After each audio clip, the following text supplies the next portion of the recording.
cheaper price from Israel than Russia. तो बोले no. तो मैंने कहा sir sorry I don't know. इस तरह से करके तो उन्होंने ऐसे कुछ सवाल पूछे थे। फिर उन्होंने अगला सवाल मेरे से पूछा कि जलियांवाला बाग में क्या हुआ था। अच्छा जी। तो हाँ, तो इस तरह के कुछ दो चार सर एब्रप्ट सवाल तो मुझे, हाँ वो तो सर मैंने बता दिया था। फिर जनरल डायर के बारे में उन्होंने पूछा कि जनरल डायर कौन था, जनरल डायर ने किसको मारा था, कहाँ क्वेश्चन मारा था हुए वो थे। सब। और देखो, इंटरव्यू में बस यही है कि जो आपके इंटरेस्ट हैं और जो आप बातें कर रहे हैं उनमें से ही सवाल निकलेंगे। इन्होंने डिफेंस की बात की तो ज्यादातर सवाल डिफेंस पे निकले, और थोड़ी हिस्ट्री, हिस्ट्री जो जनरल डायर से रिलेटेड जलियांवाला बाग की थी वो थी। और बैंकिंग क्वेश्चंस पूछे थे आपसे? सर बैंकिंग का मैं पढ़ के गया था, बट मेरे से वो बैंकिंग का नहीं कह सकते। एक सवाल पूछा था बैलेंस ऑफ पेमेंट क्या होता है, वो और एक्चुअली इकोनॉमी का दोनों सवाल में था। दोनों में ऐसे ही कुछ नहीं पूछा ज्यादा? नहीं सर, आईबीपीएस सीओ में तो मेरे से और भी कुछ नहीं पूछा। एसबीआई में थोड़ा बहुत इंटरव्यू चला भी, बट आईबीपीएस सीओ में तो कुछ भी नहीं पूछा। उसमें मार्क्स भी मेरे अच्छे आए थे, बट फिर मेरे को समझ में नहीं आया सर क्या हुआ इंटरव्यू में ना। इंटरव्यू में यही होता है कि आप देखो, एक तो फर्स्ट इंप्रेशन पता चल जाता है उनको, और आप कितने कॉन्फिडेंट हो, आप कितने अच्छे से प्रेशर, मतलब प्रेशर क्या, आपके चेहरे पे शिकन तो नहीं आ रही ज्यादा। तो अगर वो उनको पता चल जाता है तो वो 3-4 मिनट में वाइंड अप करके आपको भेज देते हैं, क्योंकि उनको भी बहुत बच्चों को इंटरव्यू लेना होता है। और तो इंटरव्यू में मतलब आई डोंट थिंक कि बैंकिंग इंटरव्यू में किसी को ज्यादा डिफिकल्टी आनी चाहिए, अगर उसको खुद पे भरोसा और वो कॉन्फिडेंट रह सकता है डिफिकल्ट टाइम में। चाहे सवाल आपको 10 में से 7 भी नहीं आते, फिर भी आपके 100 में से 80 नंबर आ सकते हैं, अगर आप वहां मैंने पे बहुत नो बोला कॉन्फिडेंटली था। बात करो तो। ठीक है। तो जी सर। इंटरव्यू का तो यही था। ठीक है, तो एक डिस्क्रिप्टिव सेक्शन की तैयारी आपने कैसे की थी? डिस्क्रिप्टिव सेशन एक्चुअली सर ये थोड़ा माइंड में रहता है कि डिस्क्रिप्टिव सेशन कैसे होगा। तो मैंने एक्चुअली क्या कि बहुत पहले से तैयारी नहीं की थी। जब प्रीलिम्स एग्जाम हुआ था आईबीपीएस पीओ का, तो उसके बाद एक मैडम है आस्था मैम करके, उनका लास्ट ईयर जो एसबीआई पीओ क्लियर हुआ था, तो उनका वीडियो देखा था। उन्होंने पूरा डिस्क्रिप्टिव में अच्छे से एक्सप्लेन किया था कि कैसे क्या करना है। और कुछ दो चार वीडियोस और देखी थी सर डिस्क्रिप्टिव की। और एग्जाम से क्या है कि मैंने करीब 10 डेज पहले मैं क्या करता था कि रोज एक लेटर लिखता था। और अगले दिन क्या है कि मैं एक ऐसे लिखता था। तो नोटपैड मैंने कंप्यूटर पे लैपटॉप पे अपने बना लिया था। तो एक दिन ऐसे लिखता था, एक दिन लेटर लिखता था, फिर अगले दिन फिर एक लेटर लिखता था, फिर एक ऐसे लिखता था। तो ऑल्टरनेट डेज पे क्या है कि मैं अपनी प्रैक्टिस बनाए रखता था कि अपने को राइटिंग प्रैक्टिस बनी रहे और अपने को थिंकिंग प्रैक्टिस बनी रहे कि जो मैं सोच रहा हूँ उसको टाइम के अंदर मैं लिख पाऊँ वहाँ पर। और जो मेरे अंदर आइडियाज मेरे पास आ रहे हैं नहीं आ रहे हैं, आइडियाज को लॉजिकली अरेंज कैसे करना है ऐसे में, उसका जो फॉर्मेट है वो कैसे मतलब लिखना है, हमें कितना डेटा इंसर्ट करना है, कोट्स डालने की नहीं डालना है, कंक्लूजन कैसे करना है, और लेटर का फॉर्मेट क्या है। तो वो सब चीज़ें मैंने वीडियोस वगैरह से देख के उसका प्रैक्टिस इस तरह से करना स्टार्ट किया। और एग्जाम से आते आते क्या है कि सर मैं कॉन्फिडेंट हो गया था। 100% तो नहीं कहूँगा, बट 90% कॉन्फिडेंस हो गया था कि हाँ अगर एग्जाम में आएगा लेटर ऐसे तो मैं कर सकता हूँ। हाँ, तो डिस्क्रिप्टिव में तो बस यही है कि आप अगर प्रैक्टिस करेंगे तो आपको आइडियाज लॉजिकली अरेंज करने के लिए आपको वहां पे कोई दिक्कत नहीं आएगी। और दूसरी चीज है कि आप थोड़ी सी आपकी टाइपिंग प्रैक्टिस हो जाएगी। और तीसरी चीज है कि थोड़ी अगर लिखने की आदत बन जाएगी तो वहां पे डर नहीं लगेगा। डर नहीं लगेगा तो एग्जाम अच्छा हो जाएगा। ठीक है, एग्जाम अच्छा हो जाएगा तो सिलेक्शन हो जाएगा। तो अब थोड़ी सी मैं बात करना चाहूंगा कि मॉक टेस्ट आपने कौन से खरीदे थे, और कितने मॉक टेस्ट आप प्री और मेंस के लिए सजेस्ट करेंगे? Yes sir. इसमें सर मैं काफ़ी अनकन्वेंशनल अपने आप को कहना चाहूँगा कि मैंने एक्चुअली एक ही मॉक टेस्ट खरीदा था। मैं अनिल अग्रवाल सर को फॉलो करता था। तो उनकी पर्सनैलिटी से मैं काफ़ी टच हुआ, तो मैंने केवल उन्हीं को मतलब उनकी बात पे 100% भरोसा रखा। तो उन्होंने एक स्मार्ट कीड़ा करके मॉक टेस्ट सजेस्ट किया था। तो मैंने अपनी पूरी प्रिपरेशन में उसी को फॉलो किया। स्टार्टिंग में मैंने ऑली बोर्ड भी किया था, उससे मैंने आरआरबी पीओ का टेस्ट दिया था, बट मेरा आरआरबी पीओ का क्लियर नहीं हुआ उससे। तो फिर उसके बाद स्मार्ट कीड़ा का मैंने सब्सक्रिप्शन लिया था, तो उसी से फिर मैंने सारे अपने बाकी के टेस्ट दिए थे, ठीक। IBPS PO, clerk, SBI PO. और एसबीआई पीओ के एग्जाम से पहले तो जहाँ तक मुझे याद है सर कि मैं केवल 5 मॉक टेस्ट ही देखे गया था प्री के, तो उनसे मेरा हो गया था। और आईबीपीएस पीओ से पहले मैंने 10 दिन पहले जो है 10 दिन पहले मैं पकड़ता था। तो 10 दिन पहले तक मैंने रोज एक एक मॉक टेस्ट दिया था प्री का। और एक्चुअली सर एक एक बात मैं यहाँ पे मतलब नोट में लाना चाहता हूँ कि मॉक टेस्ट एक्चुअली हम कितने भी दे दें, लोग बोलते हैं कि मैंने 100 मॉक टेस्ट मतलब 50 मॉक टेस्ट दिए थे, 30 35 60 ऐसे भी दिए थे, बट मैंने केवल आईबीपीएस पीओ के प्री से पहले मैंने 10 मॉक टेस्ट दिए थे, और एसबीआई पीओ के प्री से पहले मैंने केवल 5 मॉक टेस्ट दिए थे। तो काफी अनकन्वेंशनल था। मैं ये मानता हूँ सर, जैसे मेरे लास्ट मतलब प्रीवियस एग्जाम्स का एक्सपीरियंस है, तो उनसे मैंने ये सीखा था कि आपका जो दिमाग है सर वो एग्जाम में चलना चाहिए। जैसे भले ही आपने कितना भी प्रैक्टिस किया हो, बट अगर दिमाग जो है एग्जाम में नहीं चला तो फिर आपका जो है जितने भी मॉक टेस्ट आपने दे रखे हैं वो सारे वेस्ट चले जाएंगे। तो एक्चुअली एग्जाम के दिन भी ऐसे ही हुआ था सर, जो एसबीआई का एग्जाम हुआ था काफी टफ आ गया था क्वांट का। तो उसमें मैं भले ही प्रैक्टिस करके बहुत गया था, लेकिन तब भी मेरा इतना टाइम नहीं हुआ था। केवल 15 ही क्वेश्चन मेरे हुए थे उसमें। रीजनिंग और इंग्लिश में अच्छे अटेम्प्ट हो गए थे और एक्यूरेसी बहुत अच्छी थी। एक्यूरेसी मोर देन 95% मेरी एक्यूरेसी थी। तो इस वजह से मेरा जो है कट ऑफ जो है इजीली क्लियर हो गया था। कट ऑफ से मेरे करीब 4 नंबर ऊपर थे उसमें। और मॉक टेस्ट में क्या, जो प्रीलिम्स एग्जाम में क्या होता है कि सर मॉक टेस्ट से हमें स्ट्रेटेजी भी सीखनी होती है कि हमें कौन से क्वेश्चन पहले करना है, कौन से क्वेश्चन छोड़ देना है। और क्वांट में क्या है कि हमें नंबर सीरीज, सिंप्लीफिकेशन, क्वाड्रेटिक, ये सब क्वेश्चन पहले करने रहते हैं। और रीजनिंग में क्या है कि जो छोटे क्वेश्चन रहते हैं, इनइक्वालिटी, सिलॉग, ये सब 15 क्वेश्चन जो होते हैं, इसमें से करीब 10 से 11 क्वेश्चन हमें पहले करने रहते हैं। तो वो सब स्ट्रेटेजी मैंने सीखी थी। और मैं जो एक बैंकर्स हुए है सर, उसमें पुनीत सर और अरुण सर, ये रोज एक पेपर सॉल्व करवाते थे, 1-1 घंटे का लाइव पेपर सॉल्व करवाते थे। उसमें करीब 3,500-4,000 बच्चे आते थे। तो मैं उसको जो है देखता था और उसी से जो है अपनी स्ट्रेटेजी बनाता था। उसमें अगर मेरे को लगता है कि मैंने वो फॉलो नहीं किया होता प्रीलिम्स एग्जाम के लिए, तो मेरा शायद प्रीलिम्स एग्जाम क्लियर भी नहीं होता, क्योंकि मैं विदाउट स्ट्रेटेजी वहाँ पे जाता हूँ। और भले ही मैंने कितनी मेहनत की होती, मेरा एग्जाम वो क्लियर नहीं हो पाता, मेरे को ऐसा लगता है सर। तो स्ट्रेटेजी और मेहनत, इन दो का अगर आप मतलब सक्सेस मंत्र लेके चलेंगे तो आपका सक्सेस जरूर मिलेगा सर, ठीक मेरे है। हिसाब से। अब मैं एक एक इम्पॉर्टेंट चीज पूछना चाहूंगा कि प्रैक्टिस और प्रेपरेशन के साथ माइंडसेट का कितना रोल है इस चीज में, पेपर क्लियर करने में और प्रेपरेशन फेज में। माइंडसेट बहुत ही इंपॉर्टेंट रोल क्रिएट करता है सर। हमें पॉजिटिव रहना होता है, पॉजिटिव अपने माइंड को रखना पड़ता है। लेकिन ऐसा होता है ऐसा कि हम जितने भी पॉजिटिव रख लें, कहीं ना कहीं पे वो नेगेटिविटी आ ही जाती है। और मेरा तो बहुत नेगेटिव रहता था पूरे प्रिपरेशन के टाइम पे दिमाग, कि नहीं होगा, क्या होगा, इस तरह से करके। तो उसमें माइंडसेट का रोल ये है कि सर अगर हम पॉजिटिव माइंडसेट से तैयारी करते रहें, इस उम्मीद से कि मतलब फ्यूचर में कि हाँ हमारा एग्जाम क्लियर होगा, होपफुल रहें इस तरह से, और केवल प्रोसेस पे ध्यान दें।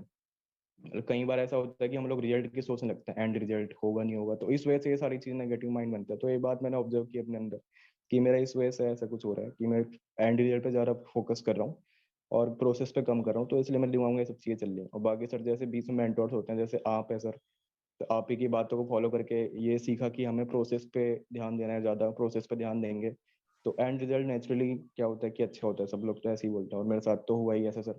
प्रोसेस पे मैंने ध्यान दिया, वो पॉजिटिव माइंड से प्रोसेस जो भी चीज़ें थी उसको सीखते गया, reasoning, puzzle, quant, DI, arithmetic, उस पर सीखने पे ध्यान दिया।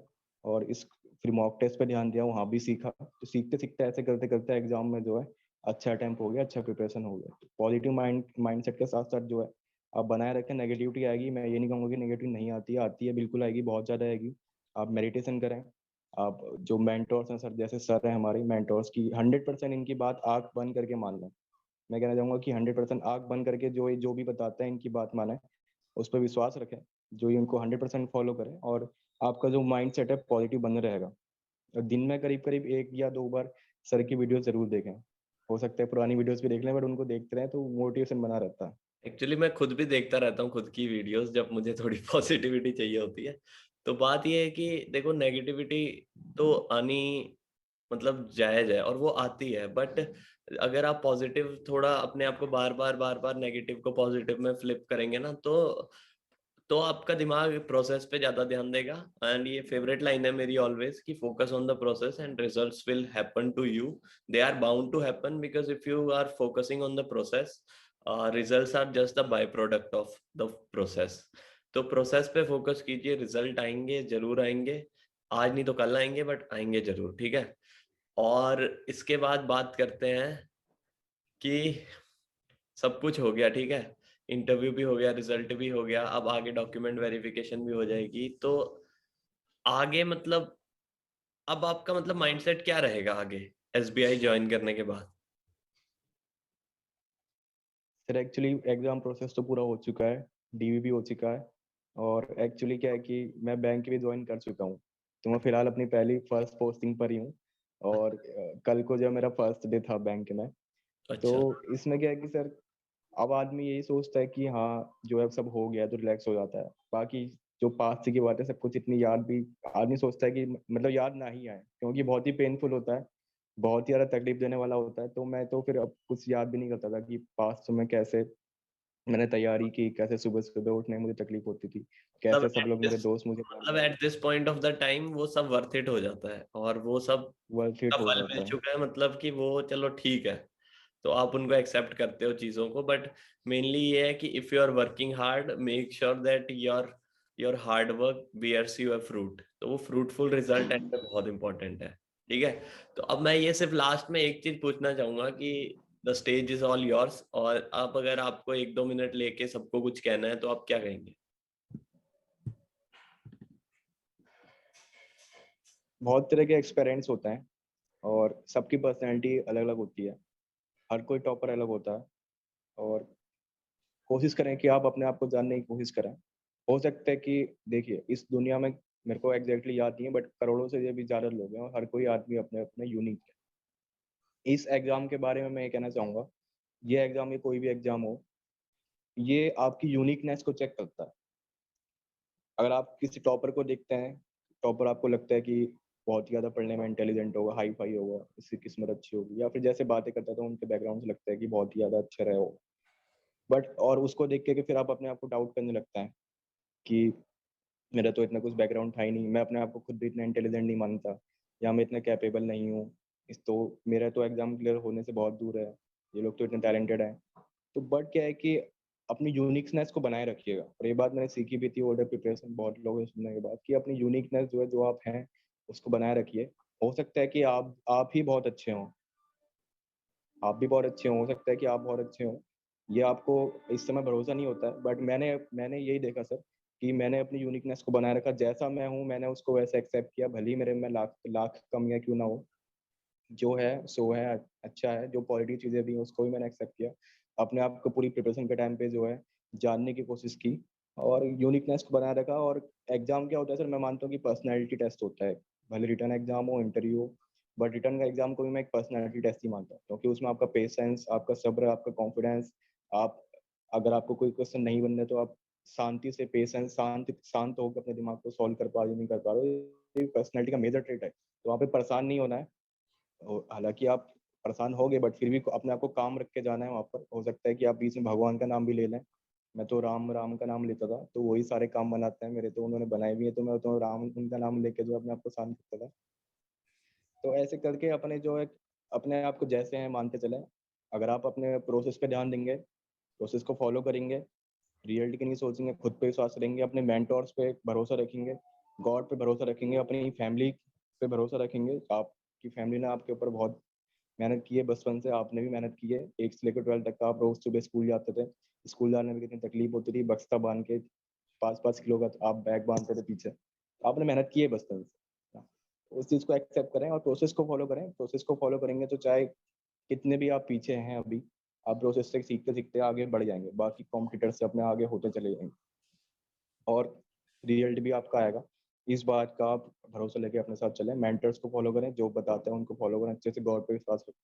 अपने पे विश्वास रखें और फैमिली पे विश्वास रखें और कुछ ऐसी कंडीशंस आपकी बनेंगी कि आपका एग्ज़ाम क्लियर हो जाएगा और आपको मालूम भी नहीं पड़ेगा कि एग्ज़ाम आपके सारे क्लियर होते गए, करेक्ट। जब अच्छा तो समय आएगा सर।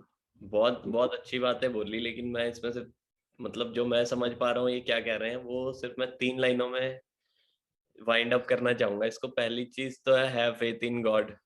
ठीक है, और अपने आप से ऑनेस्ट रहो और भगवान पे भरोसा रखो। सेकंड थिंग इज कि be consistent and focus on the process. और थर्ड चीज जो इन्होंने बहुत अच्छी बोली, उसको भी मैं एक लाइन में समेटूंगा, तो मैं ये बोलूंगा कि no one is you and this is your power. So keep that your uniqueness intact, और अपनी जो यूनिकनेस है उस पे भरोसा रखिए, और आप जो हैं वो कोई नहीं है, and never doubt in your abilities. तो यही 3-4 चीजें लोकेश ने अभी बताई आपको। ठीक है, तो लोकेश, आई होप कि आपका पहला दिन बहुत अच्छा गया होगा एसबीआई में, और आगे भी आप अच्छा करें। और लोगों की सेवा करना तो आपका चलो है, एम भी है। तो make sure that you keep doing your bit for the society, and my best wishes are with you, and I really want to congratulate you again, and thank you very much for your time. Thank you so much sir for giving me this opportunity. ठीक है, thank ठीक। You so much. Thank you.